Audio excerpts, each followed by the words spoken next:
Hey everybody, it is Joe from the Strange Voyage Files, July 9th, 2026, and we're doing, I'm running into my thing here, Never Say Die from Black Sabbath. In some ways a controversial album. It usually is on the low end of the Black Sabbath albums, definitely for the Ozzy years. Sometimes just when people rank them just overall. In fact, I've seen this be like dead last behind Forbidden, behind 13.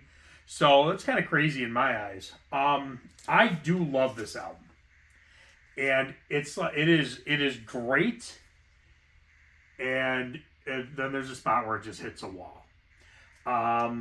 So I'll tell you this story. I've told this story before about this album where the point that where I get into Black Sabbath and I get into heavy metal is probably about 80. Ultimate Sin was out, yes.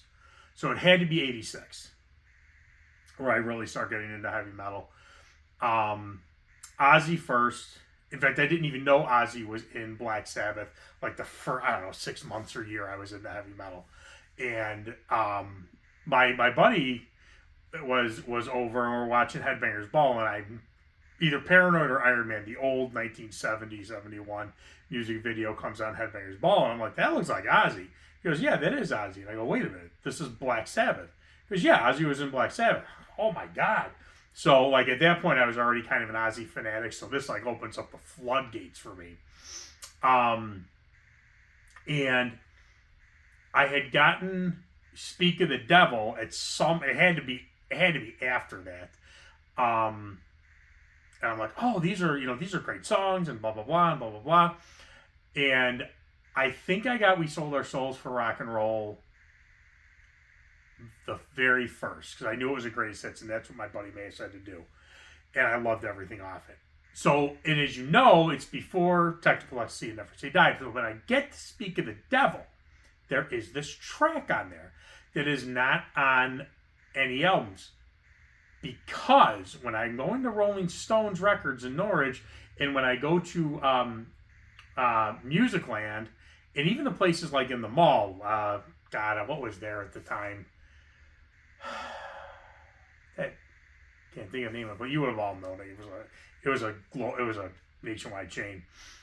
Nobody had. I didn't even know Technical Ecstasy existed, nor Never Say Die, but nobody had them. I've said this before.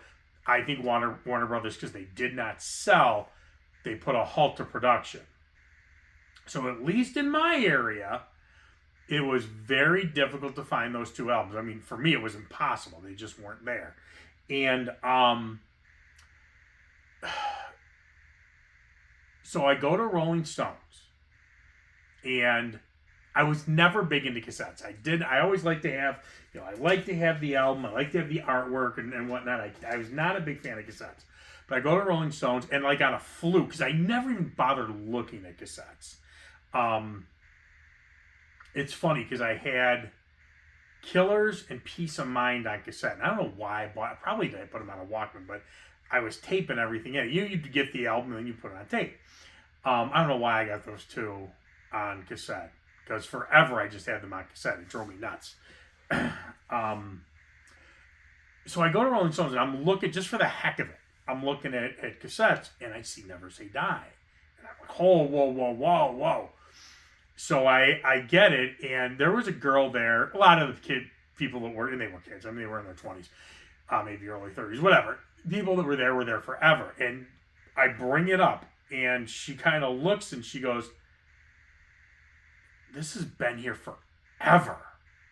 I'm like, yeah, I've been looking for this album. And she goes, all right. She goes, this has to have been sitting here for about since it came out. So if it was, let's say this point in time, it's like 87, maybe 88. So I'm assuming they were releasing cassettes in 78, maybe not. So sitting there anywhere between, according to her, 8 to 10 years. Okay. So now Rolling Stones, there's no return policy. They want all sales are final. That's it. I think it's still like that now. But she wrote on the back of the receipt, we put her name, returned within 24 hours if it's defective, because she's like, this thing may break. I don't know how tapes work. I don't know how durable they're. I still have it, so I haven't played it in 35 years. But she goes, if it breaks, I will give you 24 hours to bring it back for a refund. It didn't break. So I play this tape, and it blows my mind. I should have brought the tape, but oh well, too lazy now. And it blows my mind. Because now what I do know, in between hearing Never Say Die on Speak of the Devil and finally getting the tape, as I ask around about it to my friends' older brothers, like, oh, that album sucks. And then I find out about Tactical Ecstasy, like, that album sucks. You're not missing it. You just need everything through Sabotage. The rest of the stuff sucks. So I bring this home thinking that this is just going to be colossal garbage. And I'm blown away, especially by the first side. It's just one awesome song after another. I'm like, what? And I love Never Say Die off the Speak of the Devil album. Like, what are they talking about that this sucks? This is great. I love this album. I absolutely love this album. Yes, I think when I did my Black Sabbath ranking, all the other Sabbath, like for the Ozzy era, this was the bottom of the barrel, except for 13. 13 sucks. 13, it's not even a real Sabbath album, though. No Bill, no Sabbath. And you see Bill Ward just today released that he's using a wheelchair a lot and whatnot. And then, if you see him in public, no need to worry. He's not retiring. He's not. God, Bill's just a classic. Did they screw up? I know there's an album that they did with Rick Rubin or a bunch of songs that they don't like. Put them out, because that's that band. I don't care if it's 5 songs, 4 or 5 songs. One of them is Scary Dreams. Master them and put it out as the true final Black Sabbath album. Anyway, I digress. So I love this album, except you'll see, and this is pretty much everybody I've watched and whatnot. Side A is pretty much everyone's go-to. They like Side A, and then it varies with Side B. Not going to be a surprise where you see. But okay, let's go through this. I don't even need. Yeah. I did this off the. Okay, so the album track listing is a little different. I'm kind of going off the CD that I ripped, so I'm going to read these, but I'm going to do it the way it is on the CD track. So you'll see Johnny Blade is not track number 2 on this. I'm going to act as if it is. So Never Say Die, I think, is it was a single, and the single went off well. They released a single, but they were still working on the album. And I think they won't go on Top of the Pops, they lost a lot of momentum between the single Never Say Die, which was well received, and the release of the album. I think they just wanted to have something out. I think if they would have done that better, the album would have been received much, much better, because I think this would have gone over well with a more broad audience than Tactical Ecstasy.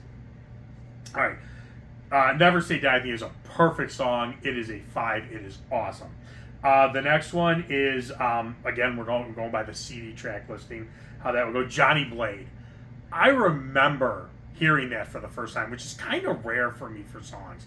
And just, it's creepy and it's ominous and I'm just like, this is, because that's just, so now we get, for me, and I'm assuming that was the track listing on the cassette. Could be wrong, because my mind is now, because eventually I get the CD and I'm just always listening to the CD. But I do remember hearing Johnny Blade the first time, and I'm like, this song is unbelievably great. It is a 5. It is absolutely a 5. It is ominous. It is dark. It is evil sounding. It is just so good. So, again, as I'm listening to these songs, I'm like, who thinks this album sucks?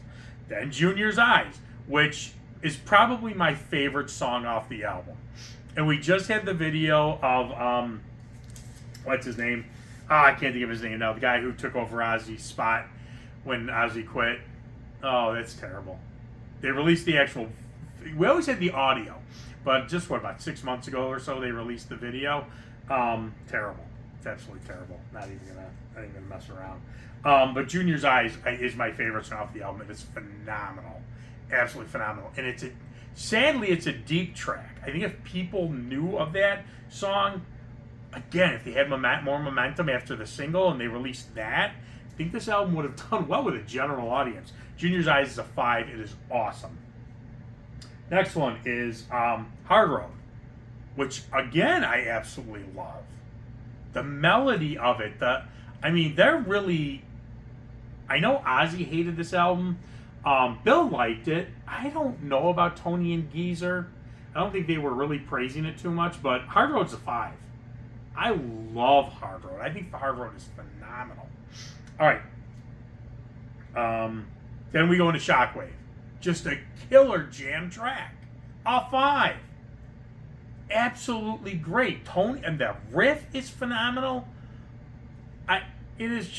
I love Shockwave. And again, now we're getting into Shockwave, and the rest of this album are like unknown, which is and sadly I think too many Sabbath fans probably wrote this album off a while back and don't really revisit it.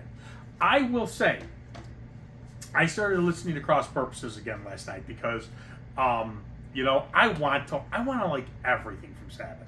And I am hoping to God by the time the Born Again remix comes out that it wins me over. I'm not going to give up on anything from Sabbath, including Heaven and Hell, which The Devil You Know, which that album I think just besides Bible Black sucks. But I got through the first couple of songs. Let's just say I didn't hate them as much as I usually do. I was really trying to listen to it like I did with Eternal Idol, which I now like, and with Strange Highways, which I now love. So I'm hoping the Cross Purposes will be an album that I like more. But at any rate, my point of saying that is, I think when we get to songs like Shockwave, people just wrote them off and have never listened to them again. If you're one of those people, you need to listen to this album again. Shockwave is a 5. It is absolutely phenomenal. Another one I absolutely love from day one. It's beautiful, beautiful melody. And I may be getting them mixed up, but it kind of doesn't matter. And you'll see why in a second. Air Dance. I think on the CD, Air Dance is next. Air Dance is beautiful. The piano, again, Ozzy's melody on this album is phenomenal. Air Dance blew me away ever again. I remember more about this. I kind of have a memory of listening to Sabotage the first time. I can tell you, I really don't have any memory of Volume 4. I have little memory. I do remember Paranoid. I have vivid memories of this, which is kind of odd. I can't tell you the first time I listened to Killers what my reaction was. Peace of Mind. But this, yeah. Air Dance, I remember thinking, this is such a beautiful song. It is a 5. Solid super 5. And I believe I said Shockwave is a 5 too. Next one is a song people do right off, Over to You. 5. I love it. I have loved Over to You since day one. That is usually where people start saying, yeah, this album is getting sucky, blah, blah. I don't know why. And I know it's an oddball because most people start to think, okay, this is where the album is going to hell. Over to You, it's a filler, it's a throwaway track. No, that's a lot of people's view of it. I don't think so at all. I love Over to You. I remember I used to sing that song all the time, and still do. No, not as much, but Over to You. I listened to this again today, right before I do this. This is great. Over to You is a solid 5. All right, now we get to where it collapses. So why I said even if I'm mixing those tracks up, it doesn't matter. Because they're all 5s. But now I do remember how this goes because these are going to be different. Yeah, Breakout. Breakout sucks. It does. I can't stand it. And I put a little note here. Breakout to me, because it's like jazzy, and Sabbath has always made jazzy blues stuff work. Breakout to me, listen to it and then watch 48 Hours. And that kind of ominous song, like, it's not even a song, but whatever the music through 48 Hours is, it sounds like Breakout, to me at least. Breakout reminds me, and I guess because I'm linking it to the music from 48 Hours, it just makes me think of an 80s cop movie, which I usually love, but as far as I never walked away going, man, that music was great. It just reminds me of that that just goes through that weird whatever the heck it is in 48 hours. It sounds like it. It's nothing special to me. Breakout, I hate to say it's a 1. It sucks that bad. And then the other one, Swinging the Chain, which a lot of people write off, and I agree it's a 2. I don't think Bill Ward sounds as good as he did in It's Alright. And I know Ozzy did not want to sing Swinging the Chain, so he didn't like the song either. He didn't like the point that there were all these horns and whatnot. And I agree with him. Dun, dun, dun, dun, dun. It just, no, it didn't work. And again, this is sad, because why do people say they hate this album? It's mostly that's what they remember. The horns and crap off Swinging the Chain. And how bad it went over. And Bill's voice just did not work with that song. You throw Bill with his voice on Air Dance. I mean, Ozzy did a great job, but my God, that would have been beautiful. Or you throw Bill, even on Junior's Eyes. I think he could have done a great job. Ozzy did fabulous, don't get me wrong. But yeah, Swinging the Chain is a 2. It is, no. There's 9 songs. I think this would have been up there with all the other classic Sabbath albums. Now again, in my crazy world, Tactical Ecstasy still number 2, but this would, if those 2 songs weren't on here, I'd have to think. I don't know if it could beat it. I don't know. Again, with the Sabbath albums, it's like picking the best diamond. It's like picking the shiniest piece of gold. So, yeah, that's what kills it. So you average them up, it's 4.2. I don't round, so 4 out of 5. That's right for this album.